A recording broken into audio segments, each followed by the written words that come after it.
மணி ராத்திரி 10 நெருங்கிக்கிட்டு இருந்தது. சுஜி தன் ரூம்ல படுத்து பழைய நினைவுகள்ல மூழ்கி இருந்தா.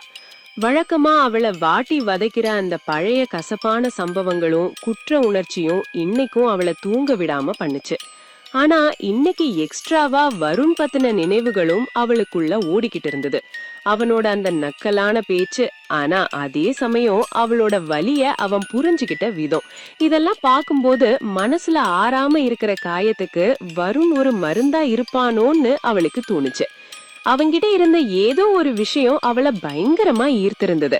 அதனாலேயே பழைய குப்பைகளை தூக்கி ஓரமா வச்சுட்டு வருண் பத்தின சிந்தனையிலேயே இருந்தா. அவனோட முகம், அந்த சிரிப்பு, கண்கள் இதெல்லாம் அவளை ஒருவித மயக்கத்துல ஆழ்த்துச்சு. இந்த ரிலேஷன்ஷிப் எங்க போய் முடிய போகுது தெரியல.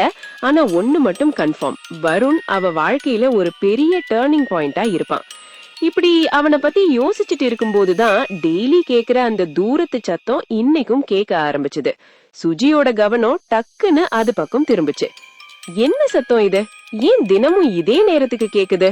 குழப்பத்துல பெட்ல இருந்து எழுந்தவ நேரா ஜன்னல் கிட்ட போய் கதவை திறந்தா.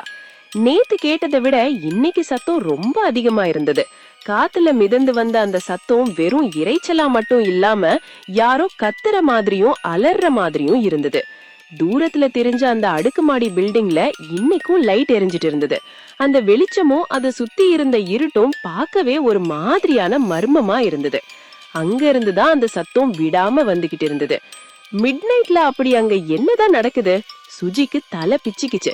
அங்க ஏதோ விசித்திரமான காரியம் நடக்குதுன்னு அவ உள்ளுணர்வு சொல்லுச்சு. யார் அங்க இருப்பாங்க? என்ன பண்றாங்க? கேள்விகள் அவளை தொலைக்க அந்த மர்மத்தை இன்னைக்கே கண்டுபிடிச்சே ஆகணும்னு ஒரு வெறி வந்துச்சு. இதை இப்படியே விடக்கூடாது. இந்த சத்தம் என்ன ரொம்ப டிஸ்டர்ப் பண்ணுது.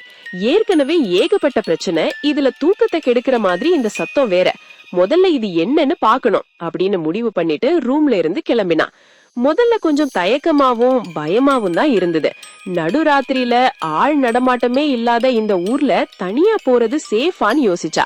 ஆனா அடுத்த செகண்டே போனா போகுது, மிஞ்சு போனா உயிர் போகும், அவ்வளவுதானே, இந்த நரகத்துல வாழ்றதுக்கு அங்க என்ன நடக்குதுன்னு தெரிஞ்சுட்டே சாகலாம் அப்படின்னு ஒரு வைராகியத்தோட வீட்டை விட்டு வெளியே வந்தா. வெளியே குளிர்காத்து முகத்துல சில்லுன்னு அடிச்சுது. தெருவிளக்கோட மங்கலான வெளிச்சத்துல அந்த பில்டிங் பார்க்கவே பயங்கரமா இருந்தது. பில்டிங்க நெருங்க நெருங்க சுஜிக்கு இதயம் வேகமா துடிக்க ஆரம்பிச்சுது. ஒரு விதமான இனம் புரியாத பயம் அவளை ஆட்கொள்ள வேக வேகமா நடந்தா. சுஜி! திடீர்னு பின்னாடி இருந்து கேட்ட ஒரு கம்பீரமான குரல்ல சுஜி அப்படியே உறைஞ்சு போயிட்டா. மெதுவா திரும்பி பார்த்தா அங்க ஃபாதர் நின்னுகிட்டு இருந்தார். அந்த மங்கலான வெளிச்சத்துல அவரோட முகம் சரியா தெரியலனாலும் அவரோட கண்கள்ல ஏகப்பட்ட கேள்விகள் தெரிஞ்சுது. ஃபாதர்! சுஜிக்கு நாக்கு தடுமாறுச்சு. இந்த நேரத்துல இங்க என்ன பண்ணிட்டு இருக்க? ஃபாதர் குரல்ல லேசான கண்டிப்பு இருந்தது. அது ஃபாதர், வயசு பொண்ணு இப்படி ராத்திரி நேரத்துல தனியா வரலாமா? ஃபாதர், அந்த இடத்துல சுஜி தயங்கிக்கிட்டே அந்த பழைய பில்டிங்க காட்டினாள். ஆனா இப்போ அங்க சத்தமும் இல்ல, விளக்கும் அணைஞ்சு போயிருந்தது.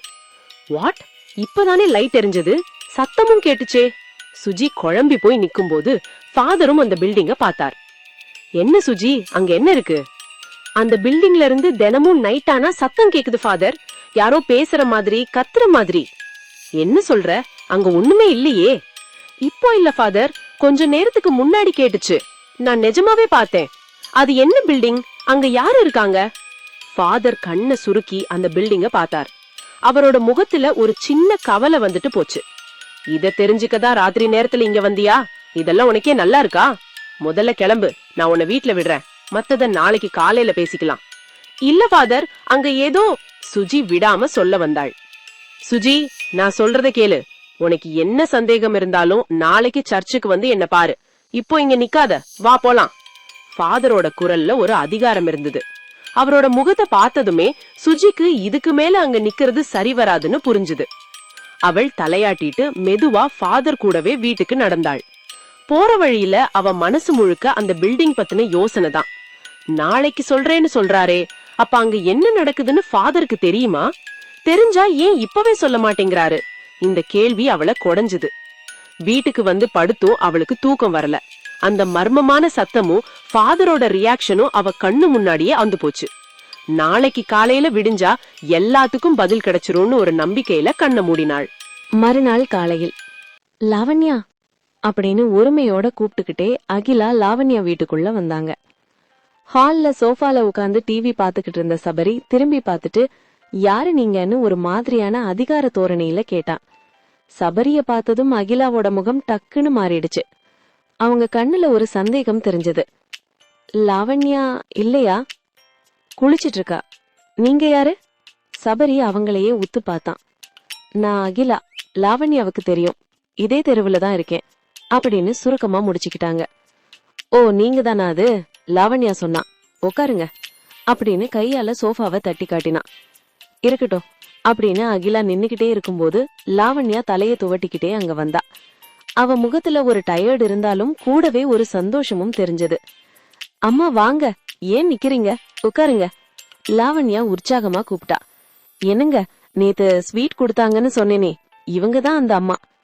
தெரியும் சொன்னாங்க, சபரி கேஷுவலா சொன்னான்.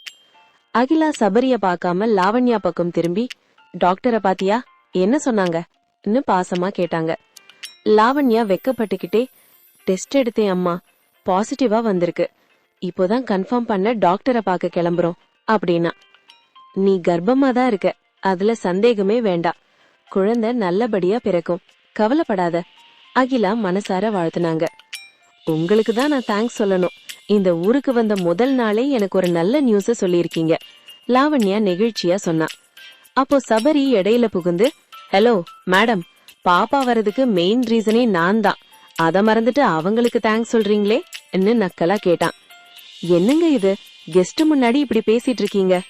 லாவண்யா முகம் சிவந்து போச்சு. ஆனா அகிலா சபரிய ஒரு மாதிரியா முறைச்சு பார்த்தாங்க. லாவண்யா கவனிக்காத அந்த பார்வையில ஏதோ ஒரு எச்சரிக்கை இருந்தது.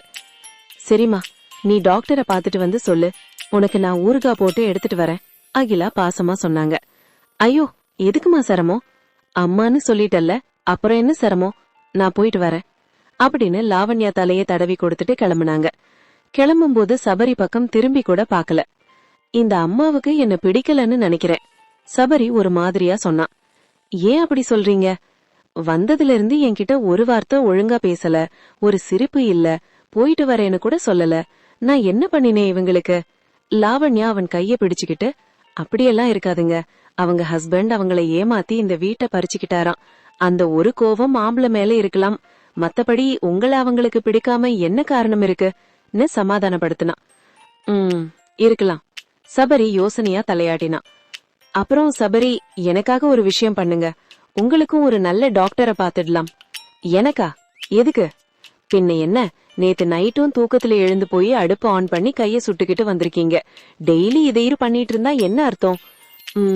எனக்கும் புரியல, இங்க வந்ததுல இருந்துதான் இப்படி நடக்குது, ஒருவேளை ரீசெண்டா நடந்த விஷயங்களால எனக்குள்ள இருக்கிற ஸ்ட்ரெஸ் தான் இதற்கு காரணமோன்னு தோணுது. இதுக்கு டாக்டர் எல்லாம் எதுக்கு, நானே சரி பண்ணிப்பேன். நீங்க என்ன பண்ணுவீங்களோ தெரியாது, ஆனா இந்த பழக்கம் நிக்கணும், குழந்தை வரப்போற நேரத்துல இதெல்லாம் எனக்கு பயமா இருக்கு, லாவண்யா கெஞ்சுற மாதிரி சொன்னா. சரி சரி, கவலைப்படாத, நான் பாத்துக்கிறேன், நீ போய் குளிச்சுட்டு வாங்க, நான் ரெடி ஆகுறேன், டாக்டர் கிட்ட போயிட்டு வந்துடலாம். லாவண்யா ரூமுக்குள்ள போனா. சபரியும் பின்னாடியே போனா. ஆனா அவன் மனசுல ஒரு கேள்வி ஓடிக்கிட்டே இருந்தது. இந்த தூக்கத்துல நடக்கிறது நிஜமாவே ஸ்ட்ரெஸ் தானா, இல்ல இதுக்கு பின்னாடி வேற ஏதோ காரணம் இருக்குமா? இந்த எபிசோட்ல சுஜிக்கு சரி, சபரிக்கு சரி, மர்மங்கள் இன்னும் விலகல. அடுத்ததா என்ன நடக்கும்னு தெரிஞ்சுக்கணுமா? Stay tuned.